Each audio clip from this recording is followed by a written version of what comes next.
A exposição do livro de 1 Samuel. Os convido a abrir a palavra do Senhor. 1 Samuel, capítulo 11. É um capítulo relativamente curto, são 15 versos. Nós vamos ouvir a exposição do capítulo inteiro hoje, se o Senhor assim permitir. 1 Samuel, capítulo 11, todo o capítulo, diz a palavra do Senhor. Então subiu Naás, amonita, e sitiou a Jabes de Gileade. E disseram todos os homens de Jabes a Naás: faze aliança conosco e te serviremos.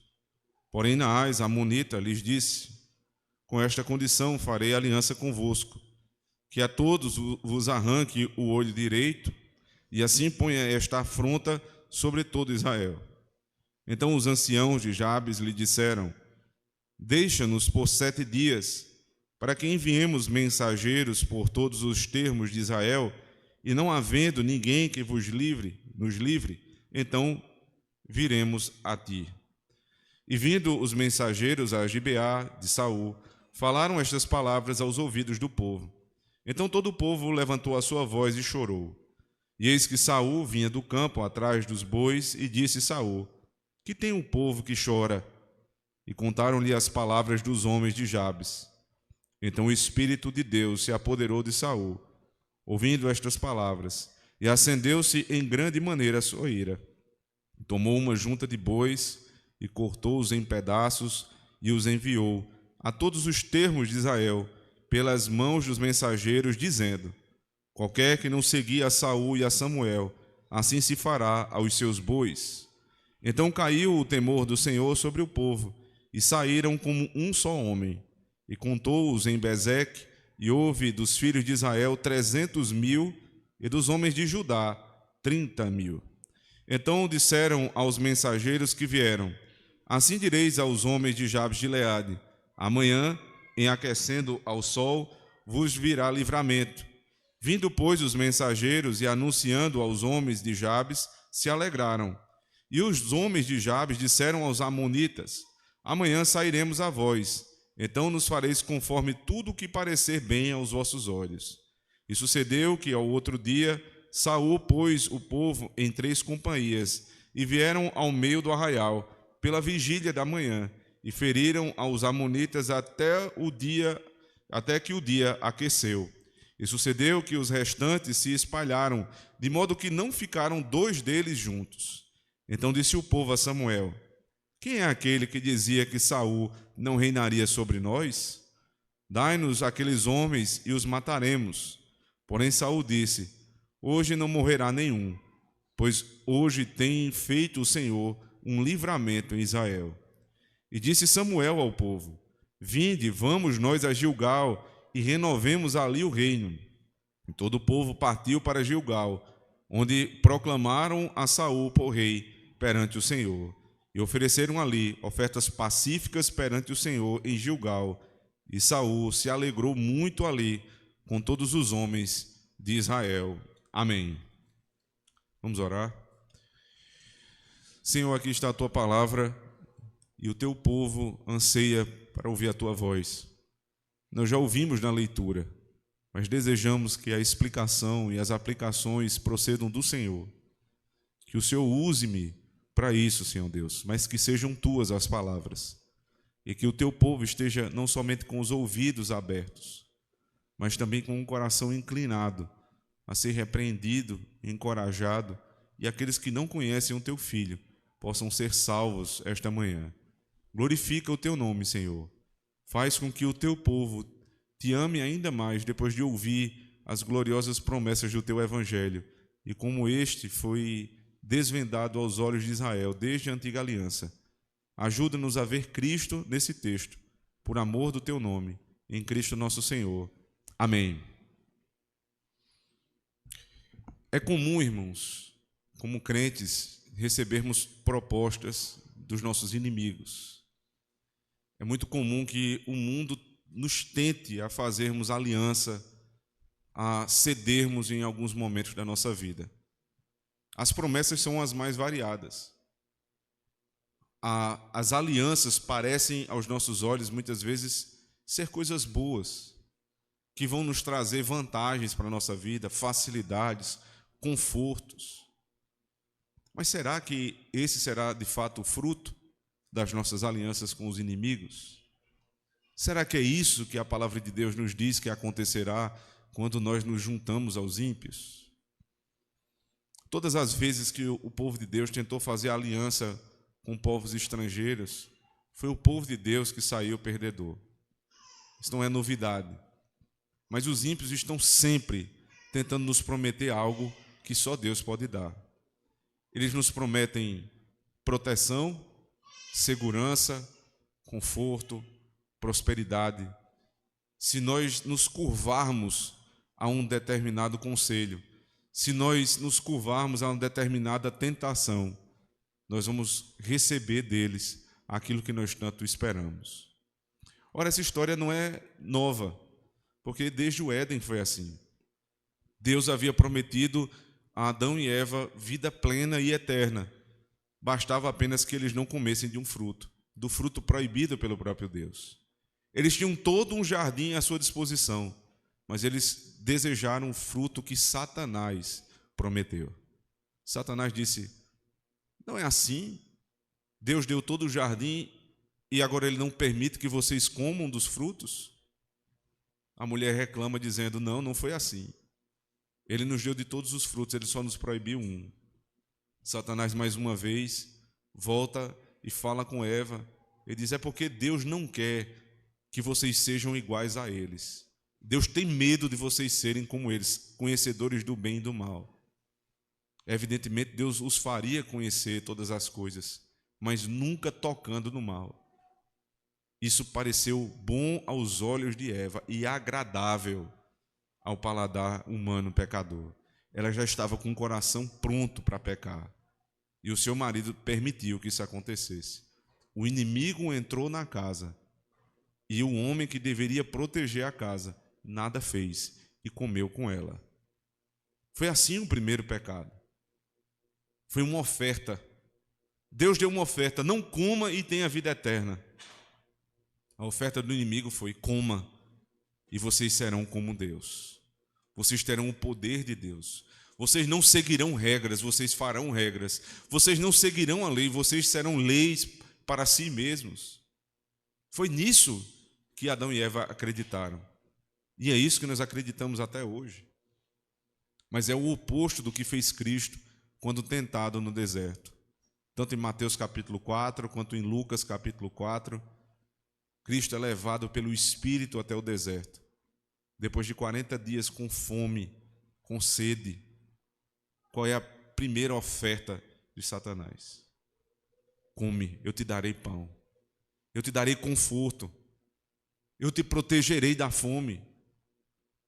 E o nosso Senhor disse, seguindo as Sagradas Escrituras: nem só de pão viverá o homem, mas de toda a palavra que procede da boca de Deus. Eu te darei os reinos.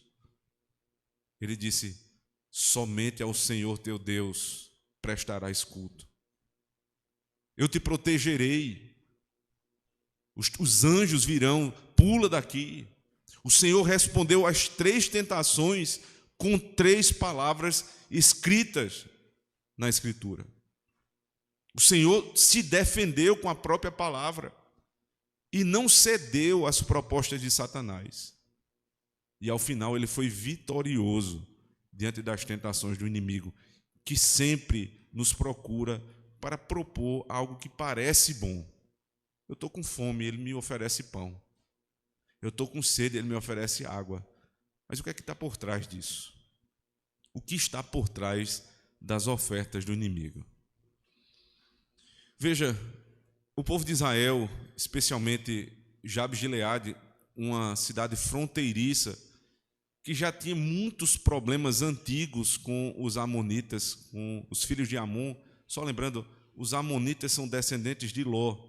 Os irmãos devem lembrar que Ló teve um relacionamento incestuoso, não pela sua vontade, mas pela vontade das suas 2 filhas, e desse relacionamento nasceram Amon e Moabe, 2 povos que passaram a ser inimigos de Israel historicamente. E esses amonitas agora se chegam a Jabes de Gileade, a uma terra fronteiriça de Israel, e provocam o povo dizendo: se vocês fizerem aliança, se vocês não desejarem manter guerra contra mim, eu vou dar a vocês a paz que vocês tanto desejam. Eles se sentiram ameaçados pelos amonitas, e a reação deles foi: então entremos em aliança. Nós vamos fazer aqui um pacto. O inimigo contra Israel agora não é mais o inimigo contra Israel, agora ambos vão estar juntos. Essa é a ilusão do povo de Deus, irmãos. Eva pensou: tá aí, é uma boa proposta de Satanás, eu vou comer desse fruto. Ora, como é que pode a serpente desejar algo de bom para o povo de Deus? Como é que pode que os crentes acharem que os nossos inimigos vão nos propor coisas boas? Que eles vão chegar para qualquer um de nós com propostas que vão trazer benefícios ao povo de Deus? É claro que isso não vai acontecer. Todas as vezes que a igreja acreditou nas propostas de Satanás, a igreja foi prejudicada. E é isso que acontece aqui com Jabes de Gileade. A proposta é a seguinte, observe verso 1. Então subiu Naás, a Amonita, e se deu a Jabes de Gileade. E disseram todos os homens de Jabes a Naás: faze aliança conosco e te serviremos. Porém Naás, a Amonita, lhes disse: como esta condição farei aliança convosco, que a todos vos arranque o olho direito, e assim ponha esta afronta sobre todo Israel. Eles se sentiram encurralados pelo povo inimigo. E aí, rapidamente, a igreja passa a tentar fazer aliança com o mundo, achando que nós vamos desviar a ira dos nossos inimigos com conchavos com o mundo. O mundo não vai arredar o pé. Satanás não está de brincadeira. Quando a igreja cede, é ela que é prejudicada. E a aliança ela passa a ser feita não nas condições da igreja. Veja, a igreja passa a se submeter à vontade do inimigo. Por quê? Porque os homens de Jabes de Gileade eram homens covardes. E o que acovardou os homens não foi outra coisa que não pecado. Era uma cidade que se metia muitas vezes no pecado, que em muitas ocasiões deixava Deus para seguir os deuses estranhos. E isso foi acovardando o povo, por um motivo óbvio. Quando você está longe de Deus, você tem medo dos inimigos, porque você sabe que Deus não vai te socorrer estando você em pecado. Então, qual é a solução que os homens deram a esta situação? A gente vai fazer aqui um acordo de paz. Vocês não vão nos invadir e a gente faz o que vocês quiserem. Lembre de Gênesis 3, verso 15. O Senhor disse: porei inimizade entre vós, entre a descendência da mulher, o descendente da mulher e a descendência da serpente.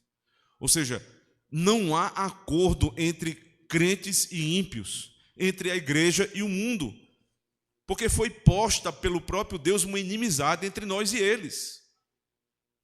Então, ainda que nós tenhamos que viver no mesmo mundo dos ímpios e que tenhamos uma certa relação pacífica, nós sempre deveremos nos lembrar da essência dessa relação, que é de inimizade. Não há relação íntima entre a igreja e o mundo, porque foi posta uma inimizade. Então, percebendo a fragilidade dos homens de Jabes de Gileade, Naás, que era o grande governador ali dos amonitas, propõe a seguinte aliança: nós vamos fazer o seguinte: vocês vão me dar o olho direito de cada soldado. Mas que coisa específica, né? O olho direito. Por que não o esquerdo? Por que não outra parte do corpo? Por que o olho direito?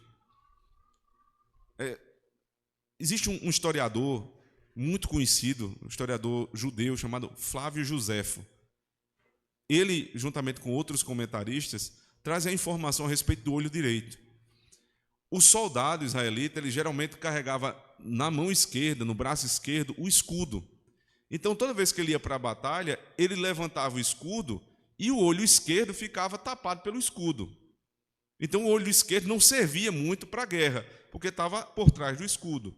E o olho direito era o único olho que guiava o soldado para poder avançar na batalha. Se você tira o olho direito de um soldado, você incapacitou o soldado para a guerra, porque o olho esquerdo já estava tapado.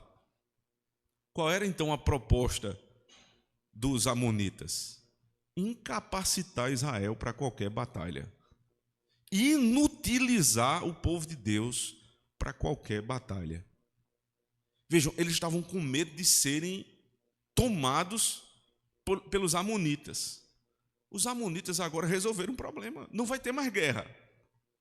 Por que não vai ter mais guerra? Porque não tem exército. Porque todos os soldados de Jabes de Gileade estariam cegos. E cegos não poderiam guerrear. Portanto, eles poderiam invadir a terra de Jabes de Gileade, a terra de Israel, o momento que eles quisessem. Não é exatamente assim que age Satanás? Dá-me o teu olho direito. Todo o pano de fundo do Novo Testamento é o Antigo Testamento. É por isso que Paulo, escrevendo a primeira carta aos Coríntios, no capítulo 10, ele deixa isso muito claro, que aquilo que aconteceu com Israel nada mais é do que sombra da guerra, da luta que há entre o povo de Deus em Cristo e o mundo. Como Cristo vence o pecado. Então, as guerras de Israel são as guerras não simplesmente contra Naás, mas é contra o pecado. E a proposta foi: vocês vão me permitir incapacitá-los para a batalha. Vocês vão me dar o olho direito. Há cerca de 5 anos, o Estado nos pediu o nosso olho direito para nos proteger de uma doença, para nos proteger supostamente de um vírus que atacaria dentro da igreja. Os supermercados estavam abertos, as farmácias estavam abertas, as feiras livres estavam abertas na nossa cidade, somente a igreja fechada. E eles disseram: é para a vossa proteção.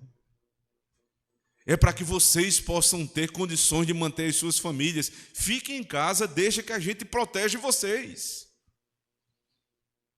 E enquanto isso, irmãos, eles estavam todos os dias calando a boca da igreja.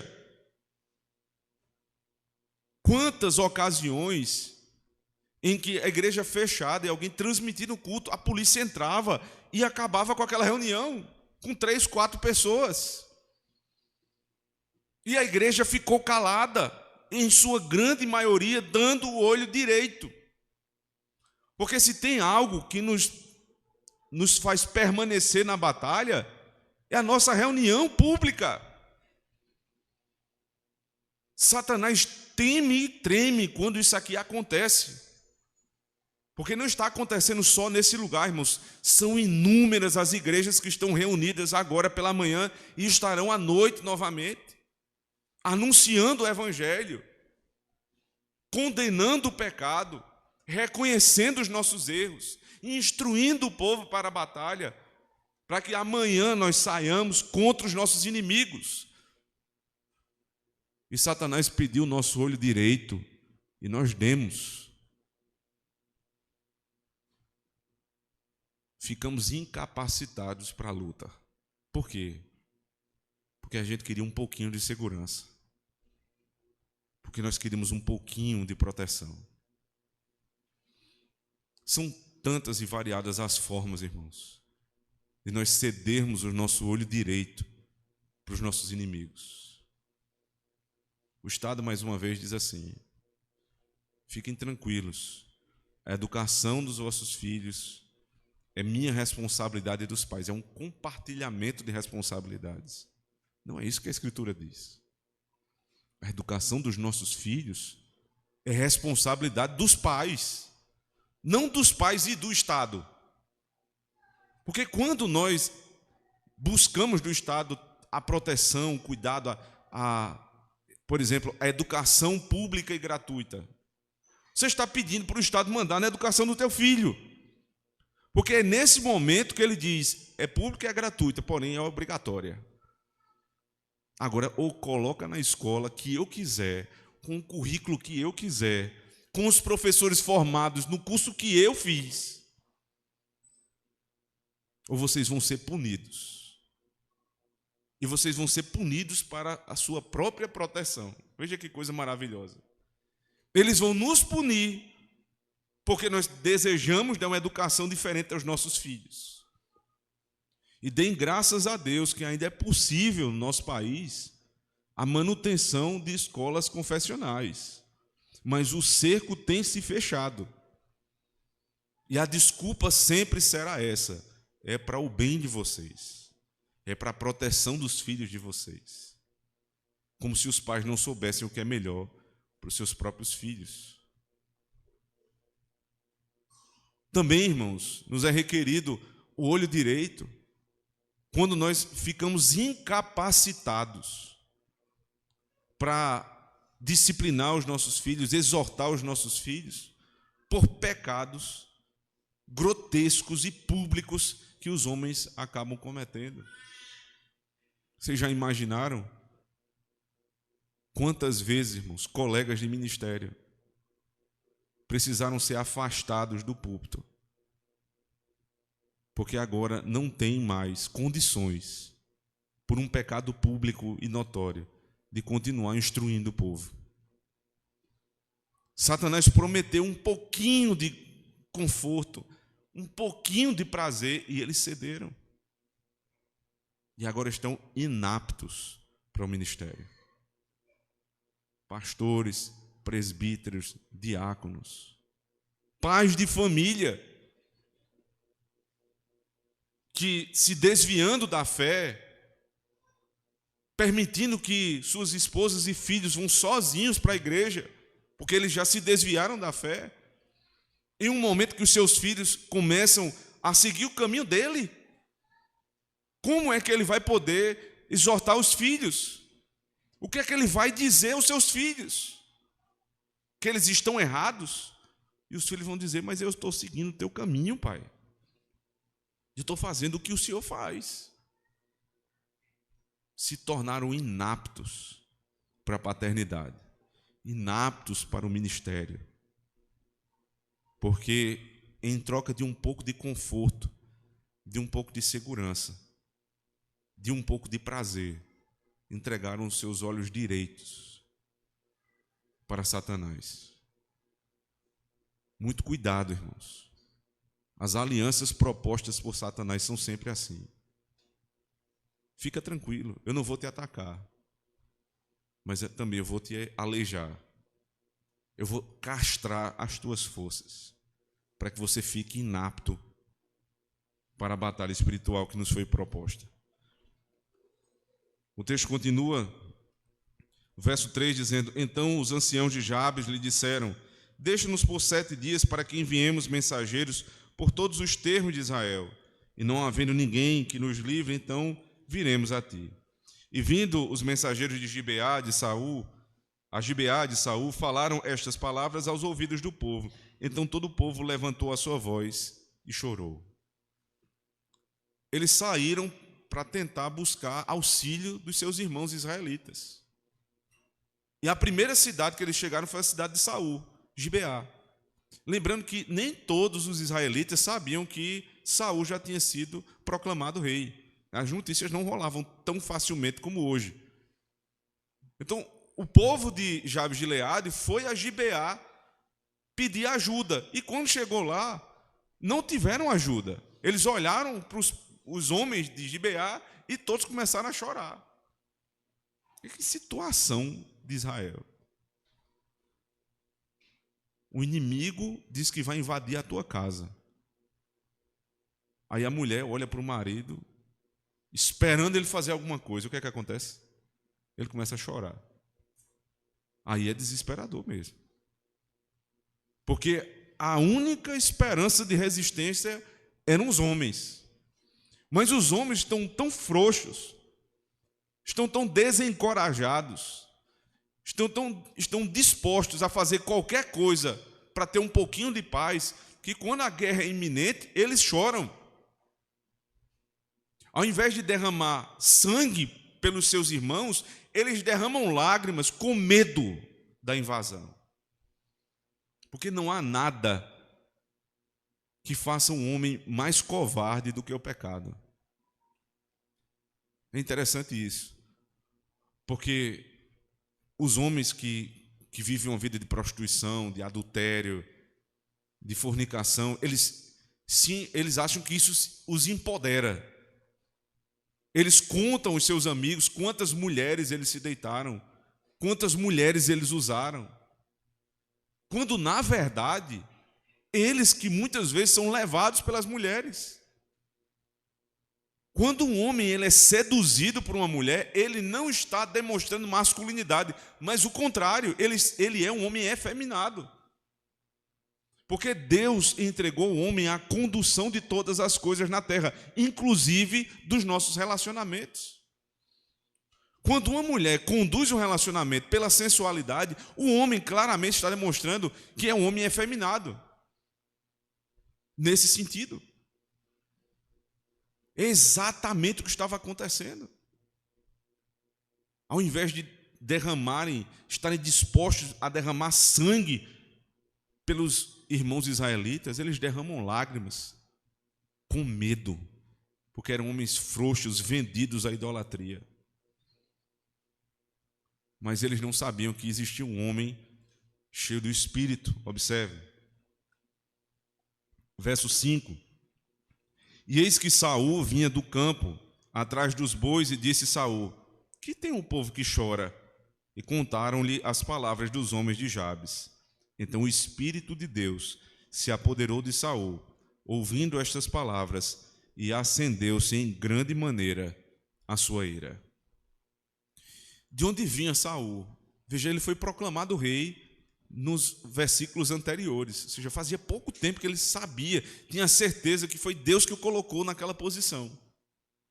Mas a notícia não tinha se espalhado ainda, não era tão pública ainda não havia uma estrutura para o reinado, a monarquia era uma grande promessa, mas ainda não existia um exército apropriado, não existia recurso para sustentá-lo. O que é que ele foi fazer? Ele foi trabalhar. Quem eram os pastores no Antigo Testamento? Os reis, os profetas e os sacerdotes, que formam os três ofícios de Cristo. Cristo é rei, Cristo é profeta e Cristo é sacerdote. Então, estes formavam o corpo de pastores de Israel. Dessa maneira, Saul era um dos pastores. E ele continuou trabalhando, mesmo em face àquilo que acabou de acontecer. Ele é rei, o fato é esse, mas não tinha dinheiro, não tinha recurso ainda para sustentar a monarquia. Então, enquanto não havia recurso, o que é que ele foi fazer? Foi trabalhar. Porque Saul era um homem usado por Deus e ainda com humildade. Nesse momento ele demonstra que ainda é um homem humilde e trabalhador. E mesmo sabendo da sua condição de rei, ele não queria ser pesado para o povo de Deus. Como não lembrar do apóstolo Paulo em Atos 18? Ao se encontrar com Áquila e Priscila, eles se juntaram numa sociedade para fazer tendas.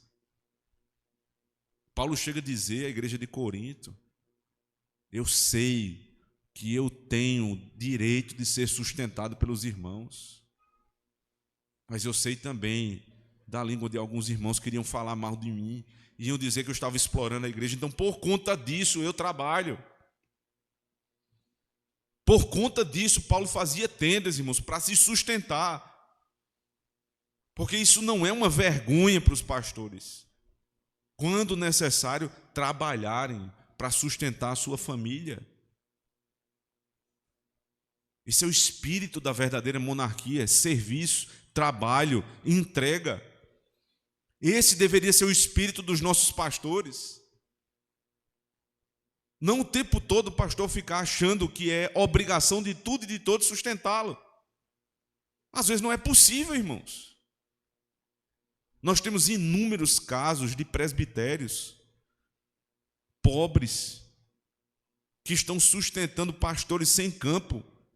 É a maior contradição de termos que existe, pastor sem campo. Como é que não há campo para o pastor, se existem muitas pessoas que não ouviram ainda a respeito de Cristo? E eles são sustentados ano após ano pelos os presbitérios. Porque não querem trabalhar, porque acham que tudo e todos têm a obrigação de sustentá-los, mesmo quando eles não estão à frente de uma igreja. Isso é um absurdo, irmãos. Não reconhecem aquilo que Paulo os ensinou. Saul era rei, mas enquanto não foi possível sustentá-lo na monarquia estabelecida, estruturada, ele continuou cuidando dos bois dele. Qual o problema? Qual o problema do trabalho? Isso honra o nome de Cristo. Isso é um benefício para a vida dos homens que desejam ter algum cargo na igreja. É claro, é muito bom que a igreja possa manter os seus pastores, que eles, quem sabe, possam ter dedicação exclusiva ao ministério. Mas o espírito não pode ser esse, que todos têm a obrigação de sustentá-lo, porque às vezes isso não é possível. Saul humildemente serviu ao povo e trabalhou. E voltando do trabalho, ele demonstra espírito público. Porque quando ele volta para a cidade, depois de estar no campo com seus bois, ele olha e o povo está chorando. Os homens da cidade estão chorando. O que é que está acontecendo aqui? Ele se apiedou do povo como um rei, como só um pastor se apieda das suas ovelhas. Como Cristo, que via as ovelhas e o seu rebanho chorando e se apiedava delas. Por que estão chorando os homens de Jabes? Que cena terrível, né? Você vê uma mulher chorando, é horrível. Você vê um homem chorando, deve estar acontecendo alguma coisa muito séria. E aí, quando alguém pensa que o texto vai nos direcionar para olhar para Saul e achar que Saul é a resposta de Israel, que Saul é a salvação de Israel, que é o poder do rei que vai livrar o povo, o texto simplesmente nos faz tornar os nossos olhos para Deus. Verso 6, então o Espírito de Deus se apoderou de Saul, ouvindo estas palavras, e acendeu-se em grande maneira a sua ira. Portanto, irmãos, o narrador, ao invés de nos fazer olhar para Saul como um grande rei libertador de Israel, não. Ele disse, é o Espírito de Deus que toma Saul, e a partir dali, tudo que Saul fizer é por conta do Espírito de Deus, não por conta do homem. Quando Deus levanta grandes homens, grandes pastores, grandes governantes, filhos dele, não é para que nós concedamos honra e glória para estes homens. Se nós temos grandes líderes, irmãos, na igreja, bons pastores, bons presbíteros, bons diáconos, não é para a glória desses homens. Não pode ser. Nunca façamos tietagem com pastores, irmãos. Nunca deixemos que o nosso coração comece a ceder para esse tipo de armadilha do inimigo. Os nossos pastores são homens, pecadores, falhos, limitados, como qualquer um dos outros. As mulheres não podem olhar para os pastores como homens perfeitos, mas como pecadores iguais aos seus maridos. Exatamente iguais aos seus maridos. Saul veio a ser um homem completamente contrário à palavra de Deus ao seguir a sua vida, para que nunca ninguém coloque sua esperança nos homens. Mas aqui ele está cheio do Espírito, e ele se acende numa ira santa.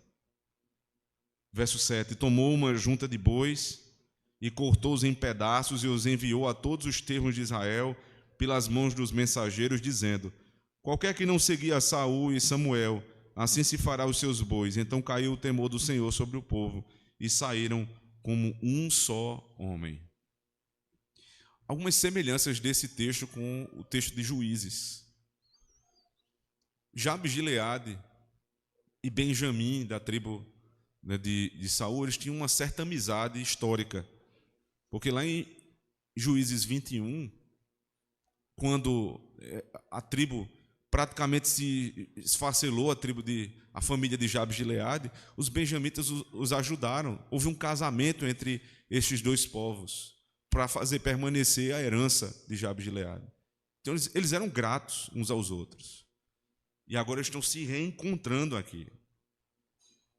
E Saul, que fazia parte dessa aliança, ele se ira profundamente com a maldade dos amonitas.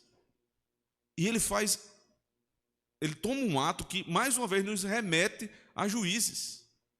Os irmãos devem lembrar da mulher, da concubina do levita, que foi foi abusada pelos homens daquela cidade em que o levita dormiu, voltando para sua casa. E quando ele recebeu de volta só o corpo da mulher, ele despedaçou o corpo e enviou por todos os termos de Israel para demonstrar a maldade daqueles homens. Então agora, o que acontece aqui é que ele, ao invés de tomar uma mulher, agora são bois. Ele fraciona e coloca por todos os termos de Israel e diz: quem não vier para a guerra, acontecerá exatamente isso com os seus bois. Essas foram as palavras de Saul, né? Pedindo com educação, desse jeito, todo mundo foi para a guerra. Todo mundo tinha mais medo de perder os bois do que perder a vida. Eles foram para a guerra com temor do que poderia acontecer. Então, o temor do Senhor sobre o povo caiu e saíram como um só homem. Ou seja, agora havia unanimidade em Israel.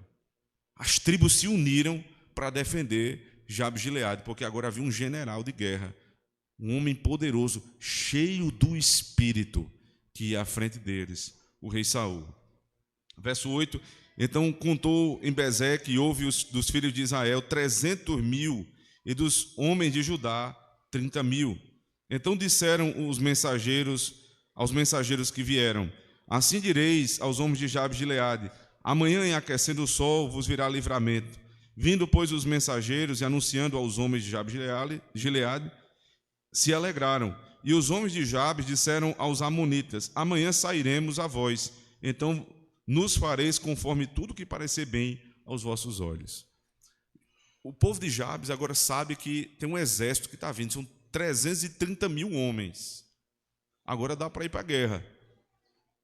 E eles foram muito safos, né, na hora de tratar o assunto. Eles mandaram um mensageiro para dizer aos amonitas: fica tranquilo, amanhã a gente vai fazer tudo o que vocês quiserem. Eles estão lidando com inimigos, irmãos. Nós não podemos fantasiar o mundo.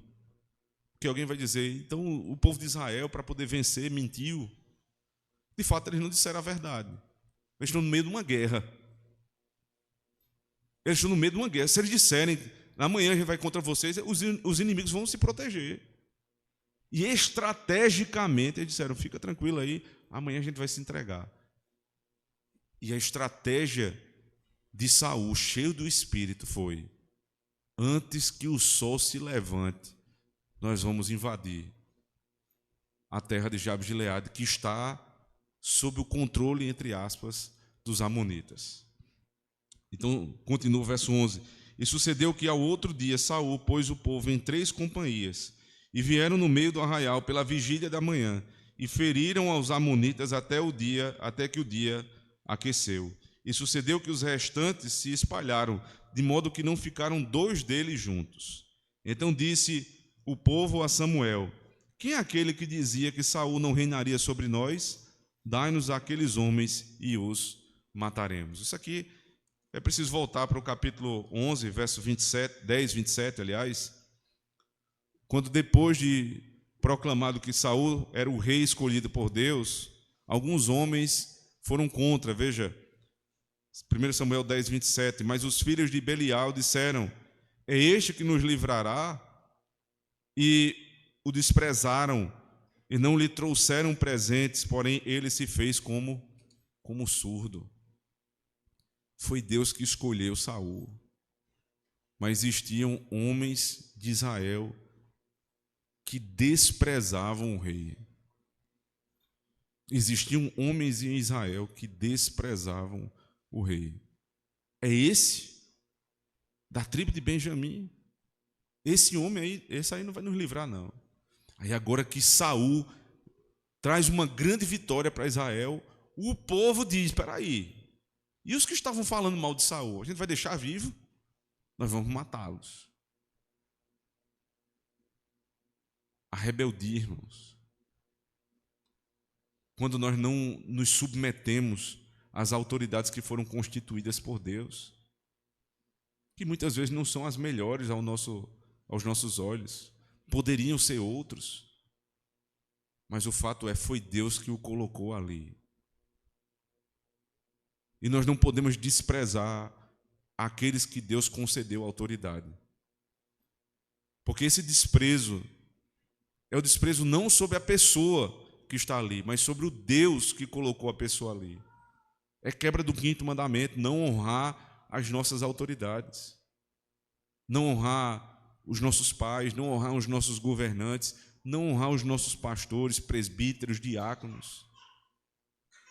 Se Deus os colocou, irmãos, então nós precisamos obedecê-los com uma única condição, desde que eles não nos ofereçam ocasião para o pecado, que eles não nos obriguem a pecar. Nesse caso, nós os desobedeceremos. Em todos os outros, nós devemos cumprir as ordens das nossas autoridades. Então, Saul, no verso 13, disse: hoje não morrerá nenhum, pois hoje tem feito o Senhor um livramento em Israel. E disse Samuel ao povo: vinde, vamos nós a Gilgal, e renovemos ali o reino. E todo o povo partiu para Gilgal, onde proclamaram a Saul por rei perante o Senhor, e ofereceram ali ofertas pacíficas perante o Senhor em Gilgal. E Saul se alegrou muito ali com todos os homens de Israel. Amém.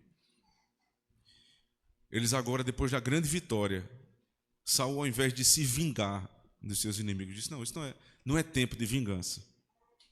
Hoje não vai morrer ninguém, hoje é dia de alegria. Nós vencemos os nossos inimigos. Existem alguns inimigos agora que estão dentro da igreja. Nós vamos tratar com eles depois. O povo de Deus precisa sempre ter essa noção. Existem os inimigos externos, existem os inimigos internos. Os que estão fora e os que estão dentro. Haverá tempo para tratar com cada um deles. Não era o momento agora. Saul simplesmente se cala. E eles vão até a presença de Deus para oferecer sacrifício pacífico em gratidão por aquilo que Deus fez. E ali o nome dele é proclamado rei. Com que força esse rei venceu a batalha? Eu quero que vocês lembrem do que está escrito no verso 6. Então o Espírito de Deus se apoderou de Saul. Foi o Espírito que tomou Saul, encheu Saul, e ele teve poder para derrotar os amonitas. Existe outro grande rei que está revelado lá em Isaías capítulo 61, por favor, abram comigo. Isaías 61.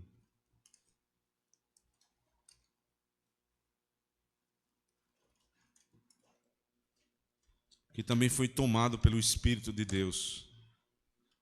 Versos 1 a 4. O Espírito do Senhor Deus está sobre mim, porque o Senhor me ungiu para pregar as boas novas aos mansos.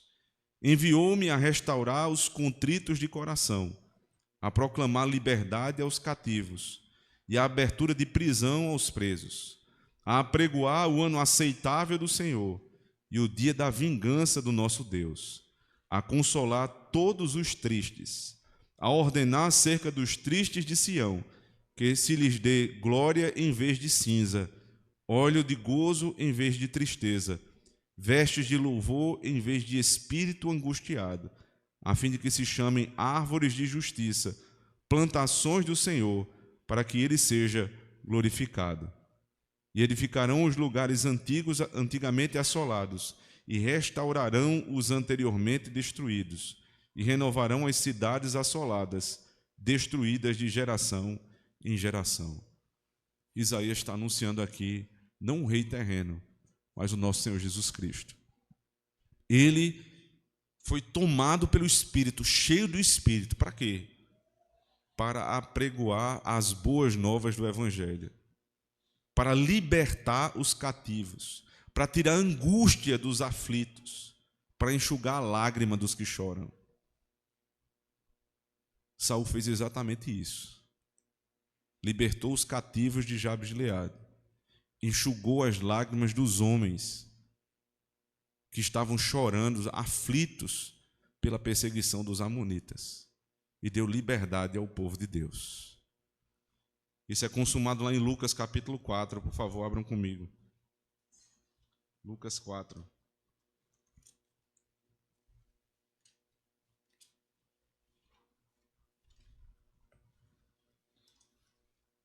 Perceba que o início de Lucas 4 é justamente a tentação de Jesus Cristo, quando ele é levado pelo Espírito e são feitas 3 ofertas, 3 propostas de aliança com Satanás.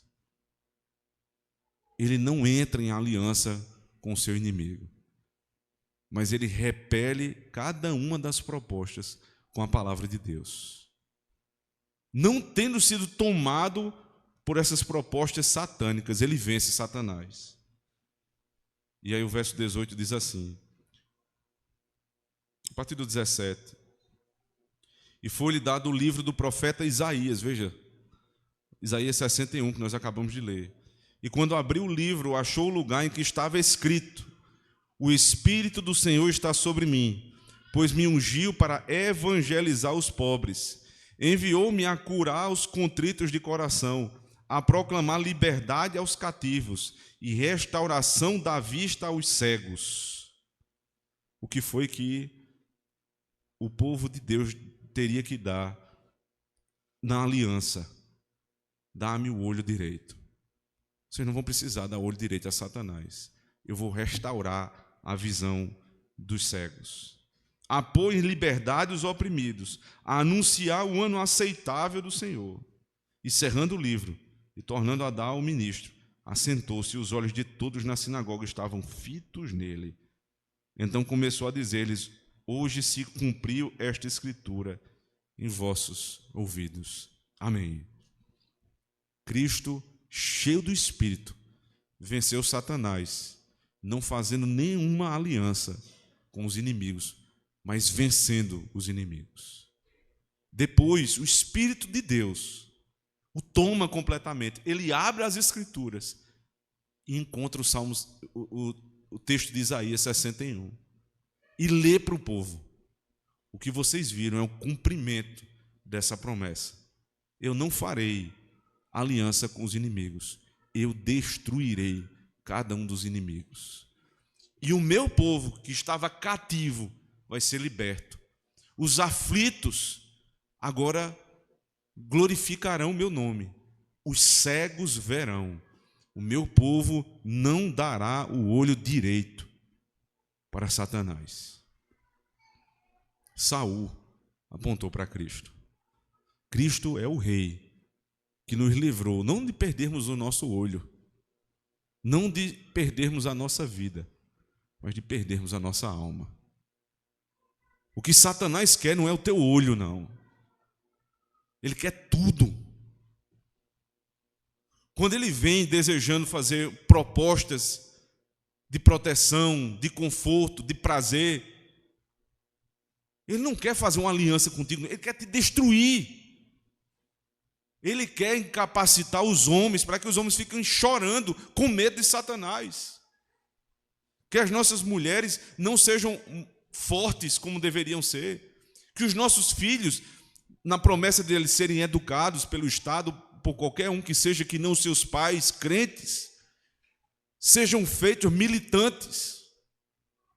Eles querem destruir a igreja, irmãos. Não creiam nas propostas de Satanás. Porque o que Satanás fará conosco, retirando o nosso olho direito, é nos desabilitar contra a batalha espiritual que nos está proposta todos os dias da nossa vida.